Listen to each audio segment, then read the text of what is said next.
जीवमजीवन दवं जिणवरवसहेण जैणणे दिट्ठं देविंदविंदवंदम वंदे तंसवदा सिरसा। कल निर्जरा के बारे में अपन ने समझा था।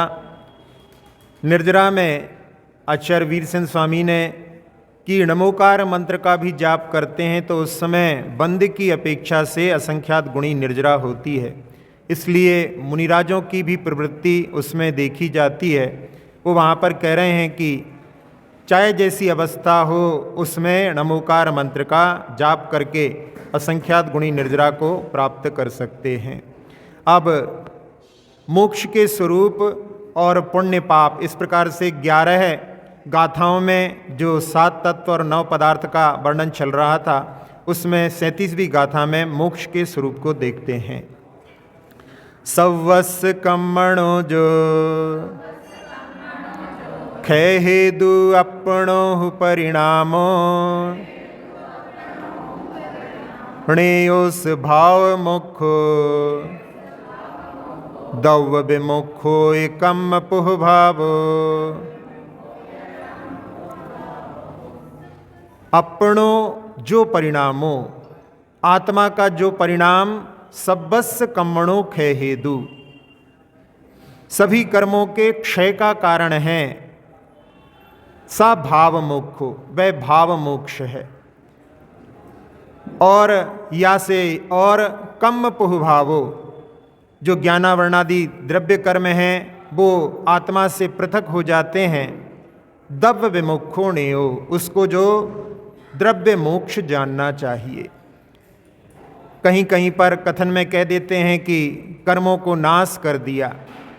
वास्तव में नाश किसी का नहीं होता, क्योंकि द्रव्य है, द्रव्य को नष्ट नहीं कर सकते, केवल उनमें परिवर्तन होता है। तो जो कर्म आत्मा से चिपके हुए हैं वो अलग हो जाते हैं कार्मण वर्गणा के रूप में, पुनः जो है आगे किसी और के साथ में कर्म में बनने के लिए तैयार हो जाते हैं। तो यहाँ जिन भावों के माध्यम से सारे कर्म निष्कासित होते हैं वो भाव मोक्ष है, और कर्मों का पूर्णतः पृथक होना द्रव्य मोक्ष कहलाता है। जब अंग्रेजों ने भारत पर अधिकार कर लिया, बहुत समय तक यहाँ पर रहे, स्वतंत्रता संग्राम में जब उन्होंने प्रयास किया तो सारे अंग्रेजों को यहाँ से पलायन करना पड़ा। जब पूर्णतः वो पलायित हो गए तब भारत स्वतंत्र हो गया।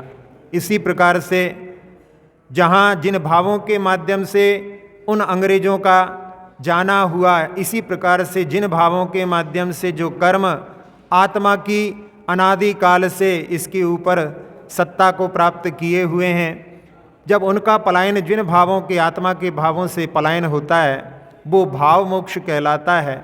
और जब सारे कर्म दूर हो जाते हैं तो वो द्रव्य मोक्ष कहलाता है। कोई ऐसी भी जो है कॉलोनी होती है जिसमें बहुत सारे लोग जिन्होंने अस्थाई यानी कब्जा कर रखा हो, पहले तो जो है शुरुआत में ऐसे ही रहता है, बाद में धीरे धीरे फिर जो है वो कहते कि नहीं ये तो हमारी ही ज़मीन है। तो इस प्रकार से जहाँ कब्जा किया है और उनको वहाँ से निकाला जाता है, तो अपनी आत्मा के ऊपर भी अनंत काल से कर्मों ने कब्जा किया हुआ है। दृष्टि जाए तो अपनी जो संपदा है वो सब कर्मों ने अपने बस में कर रखी है। अपने पास में केवल ज्ञान रूपी संपदा भी है, लेकिन जैसे किसी राजा के पास में किसी को पता पड़ता है कि यहाँ पर कोई संभालने वाला नहीं है तो सारी की सारी संपत्ति राजसात हो जाती है, उसको केवल भत्ता दिया जाता है। तो वैसे ही संसारी प्राणी उस कर्म के द्वारा परतंत्र होकर के उसकी भत्ता के रूप में मतिशुद्ध ज्ञान के माध्यम से अपना कार्य चला रहा है। और जो नाबालिग होते हैं वो तो उसको प्राप्त नहीं कर सकते, लेकिन बालिग होने के बाद में अपनी जो संपदा राजसात हुई है उसको प्राप्त किया जा सकता है। तो असंगी पंचेंद्री तक के जीव जो होते हैं वो तो सारे नाबालिग होते हैं, लेकिन जो संगी पंचेंद्री हैं वो बालिग हैं। यदि पुरुषार्थ करें, दृष्टि जाए तो अपन उस अपनी संपदा को प्राप्त कर सकते हैं। अरहंत भगवान जब बनते हैं तो वो भाव मुक्ति के रूप में भी कहे जाते हैं। वैसे तो उनको जीवन मुक्त कहा जाता है। उनके अंत समय में जो भाव होते हैं, परिणाम होते हैं, उसके माध्यम से अंत समय में 85 प्रकृतियों को तीर्थंकर वहाँ से हटा करके और मुक्ति को प्राप्त करते हैं। तो अंत समय के जो भाव हैं वो भाव मोक्ष कहलाएंगे। और पूरी तरह से कर्मों का जब दूर होना होगा, आत्मा निर्मल होगी, तब उस समय में वो द्रव्य मोक्ष कहलाता है। कई प्रकार की मान्यताएं लोगों की रहती हैं। कुछ लोग ऐसा भी मानते हैं कि जैसे दीपक बुझ जाता है वैसा मोक्ष हो जाता है। कुछ लोग ऐसा मानते हैं कि आत्मा मुक्त होने के बाद में बस गति करती रहती है, ऊर्ध्व ऊर्ध्व गति करती रहती है। क्या भी पूछो कि मुक्ति हो गई, बस वो गति कर रही है। तो ऐसी जो है सदा गति भी एक मानते हैं। एक मांडलिक में जो है आत्मा घूमती रहती है। और कई लोग ऐसा मानते हैं कि मोक्ष हुआ और आत्मा नष्ट हो गई। तो वो जो है मोक्ष की सही जो है विवक्षा नहीं है, क्योंकि द्रव्य कभी भी नाश को प्राप्त नहीं होता। तो ऐसे मोक्ष के सही स्वरूप को समझ करके और उसको प्राप्त करने के लिए जब मन में इच्छा उत्पन्न होगी, तब उसके लिए अपन कुछ पुरुषार्थ कर सकते हैं। वैसे तो संसारी प्राणी जहाँ इंद्रिय सुख को ही सुख मानता है। कई बार लोग से पूछते हैं कि मोक्ष जाना चाहते हो, तो कहले वहाँ पर क्या है? तो कहले वहाँ पर कुछ नहीं है। तो कहले वहाँ पर जाकर के क्या करेंगे? क्योंकि इंद्रियों के सुख को ही सुख मान रखा है। अतीन्द्रिय भी कुछ सुख होता है, उसकी ओर दृष्टि ही नहीं जाती। जैसे कोई गांव का व्यक्ति जब किसी मित्र के यहाँ शहर में शादी में आया और उससे पूछा उसके मित्र ने कि क्या खाना चाहोगे, तो कहले हमारे लिए तो सबसे अच्छी चीज़ जो है गुड़ की राव है, बस वो मिल जाए, क्योंकि उसने उसके अलावा कुछ देखा ही नहीं है। और उसका मित्र उसके लिए जबरदस्ती करके उसके मुख में कुछ और ज़्यादा मधुर चीज़ उसके मुख में रख देता है। तो पहले तो मना करता है, लेकिन जब उसका स्वाद लेता है तब उस समय में वो सोचता है कि अरे इसका तो मुझे भान ही नहीं था। तो ऐसे ही जो इंद्रिय सुख में अपन सुख मानते हैं, जबकि इंद्रिय सुख तो सुखाभास होता है, उसमें केवल पीड़ा का प्रतिकार होता है। लेकिन वहाँ जो पीड़ा का प्रतिकार होता है, उसमें पीड़ा जब दूर हो जाती है तो वो जैसे किसी के कंधे पर बहुत भार रखा हो, उतर जाए तो उसको शांति मिलती है। वास्तव में तो वो पीड़ा दूर हुई है। एक जगह पर हम सामायिक कर रहे थे और एक व्यक्ति अपने हाथ में लेज़र लाइट लेकर के उसको जो है घुमा रहा था। एक छोटा सा बच्चा उसको देख करके उस लाइट को पकड़ने के लिए दौड़ता है, और जब उसको लगता है कि हमने इसको पकड़ लिया है तो बहुत खुश होता है। और जब वो थोड़ी देर में लाइट दूसरी ओर दिखाई देती है तो फिर उसको पकड़ने के लिए फिर भागता है।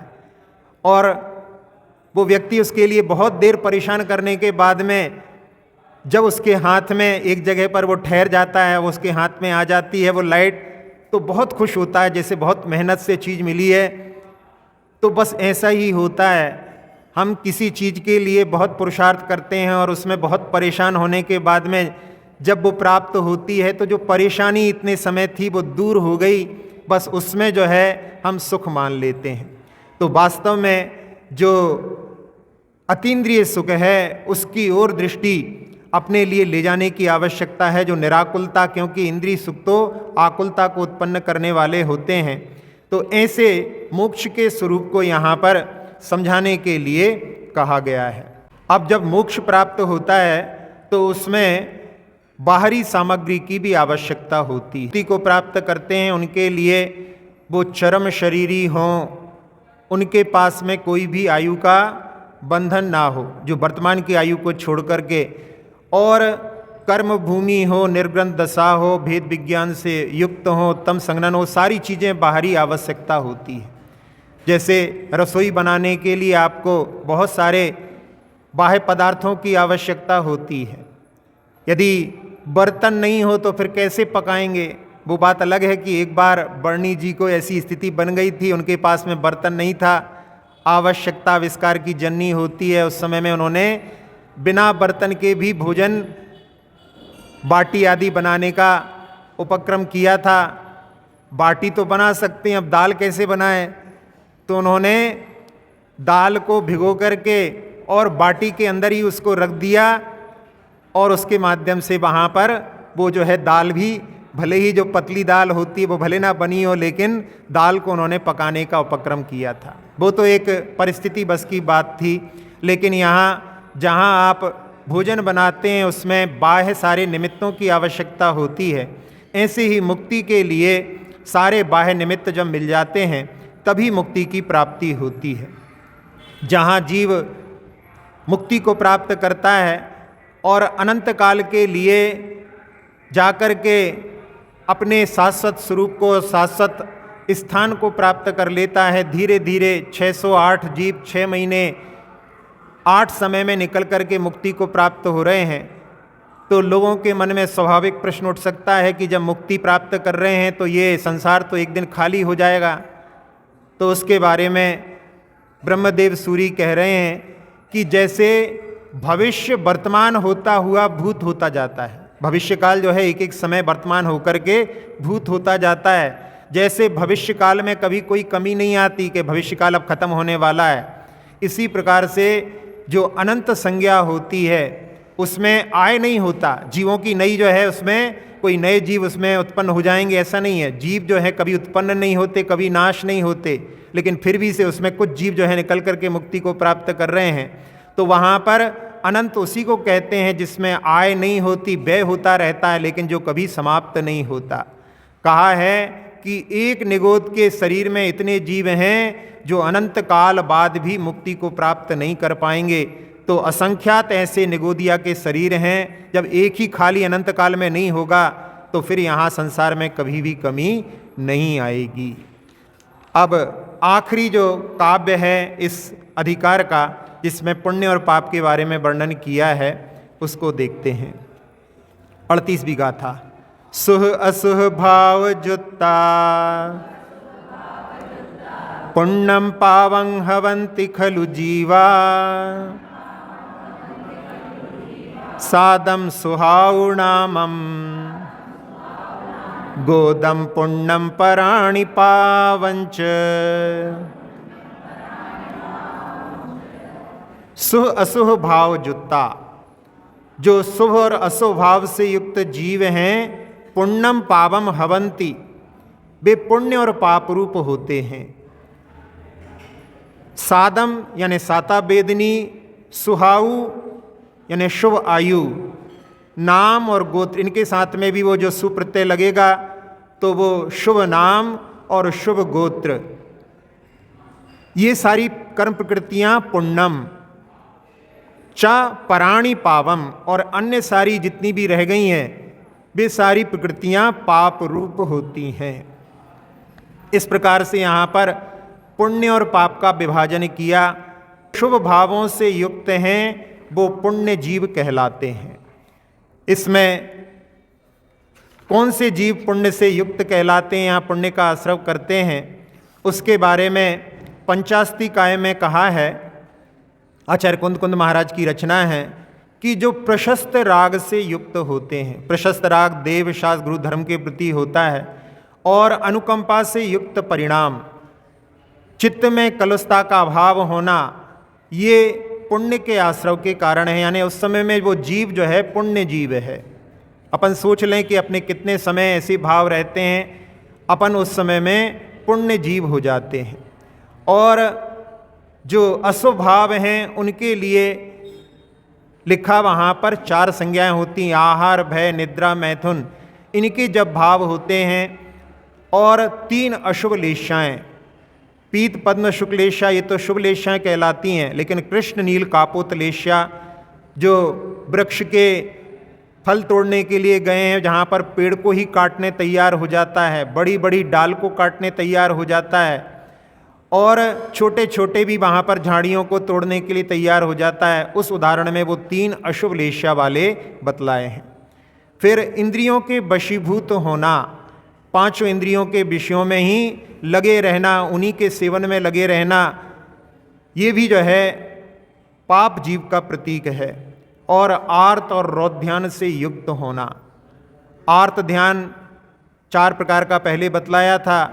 एक योगज, अशुभ का योग हुआ उसमें दुखी होने लगा, वियोगज शुभ का वियोग हुआ उसमें दुखी होने लगा, फिर पीड़ा चिंतन शरीर में रोगज, रोग उत्पन्न हो गया, और भविष्य के भोगों के लिए भोगज, उसके बारे में चिंतन करके वर्तमान में दुखी होता है। ऐसे 4 प्रकार के आर्त ध्यान और 4 प्रकार के रौद्र ध्यान, 5 पापों में हर्षित होना, ये भी अशुभ जीव का यानी पाप जीव का वर्णन है। और साथ साथ में ज्ञान का दुरुपयोग, अपने लिए ज्ञान मिला है, अब उसका शास्त्र स्वाध्याय आदि में उपयोग ना करके लोग उसका दुरुपयोग करते हैं, दूसरों को आपस में भिड़ाने के लिए। इस प्रकार से यदि दुरुपयोग करते हैं ज्ञान का, वो भी पाप जीव।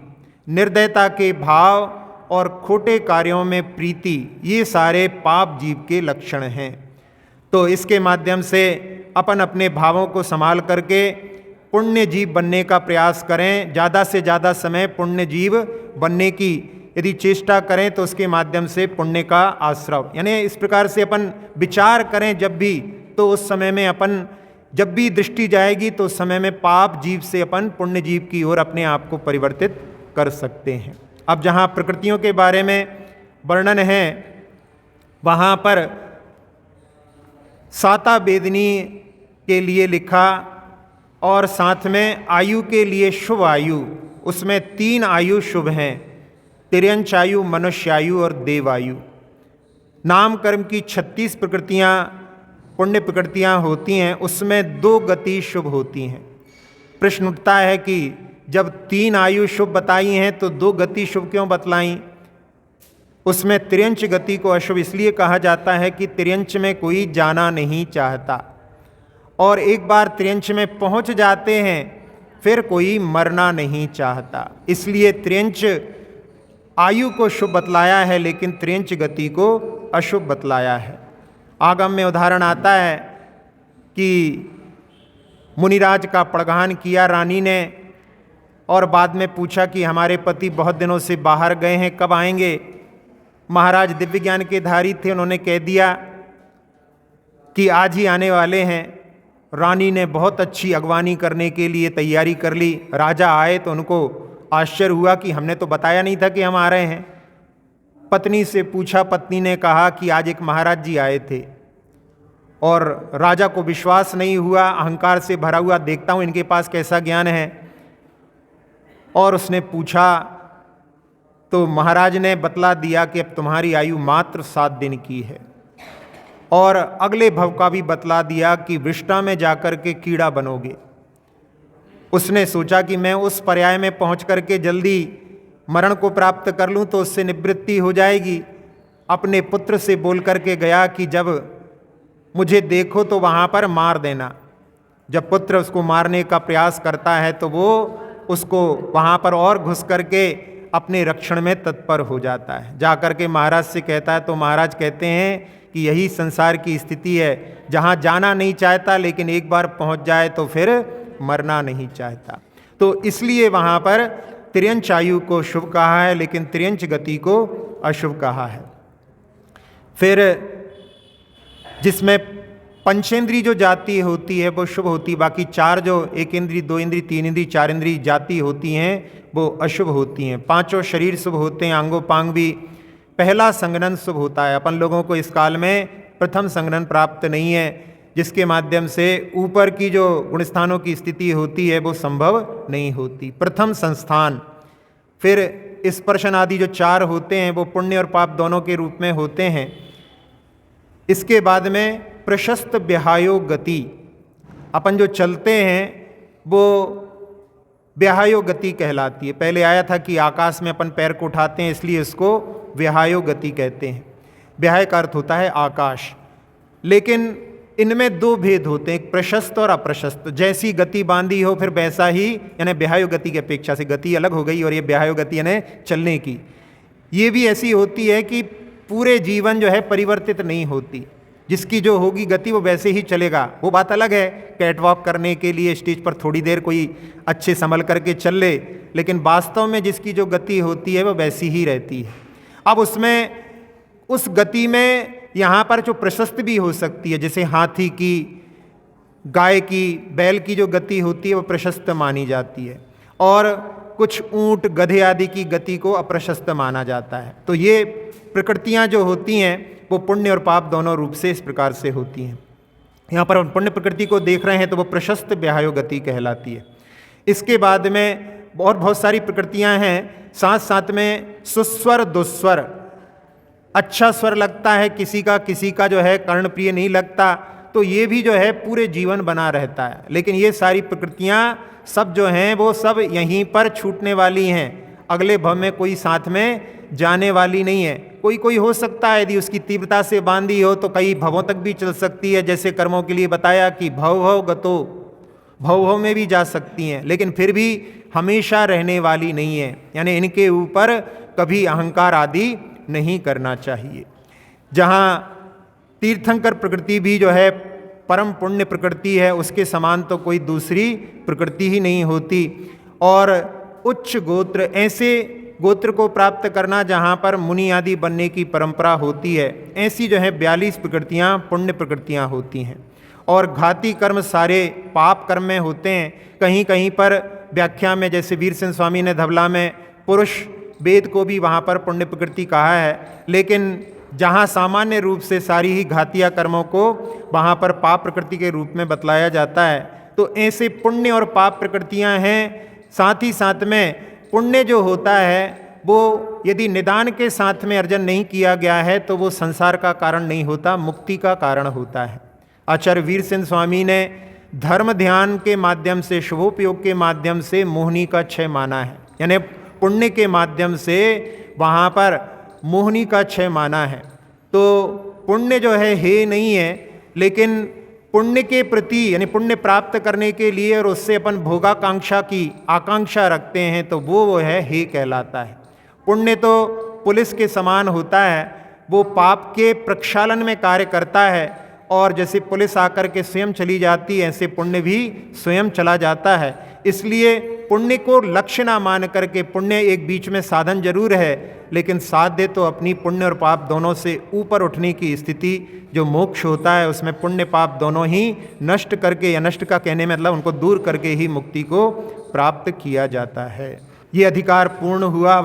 अक्षर पद मात्रा से दूषित वचन अगर ममहीन रहे, और प्रमाद कषाय के वश में सम्यक अर्थ विलीन किए। जिन वाणी माता मेरी उन सब त्रुटियों को क्षमा करें, दे आशीष शीघ्र हम सबको केवल लब्धि रमा मिले। प्राप्त हमें हो बोधि समाधि परिणामों की शुद्धि हो, निज आत्म उपलब्ध हमें हो, शाश्वत सुख की सिद्धि हो। चिंतित वस्तु दात्री माता चिंतामणि उपमा भाति, करो वंदना पूर्ण विनय से चरण रखूं मैं ये पाती। कर जिन वाणी स्तुति तन की ममता टार, महामंत्र का जाप अब सभी जपें नव बार।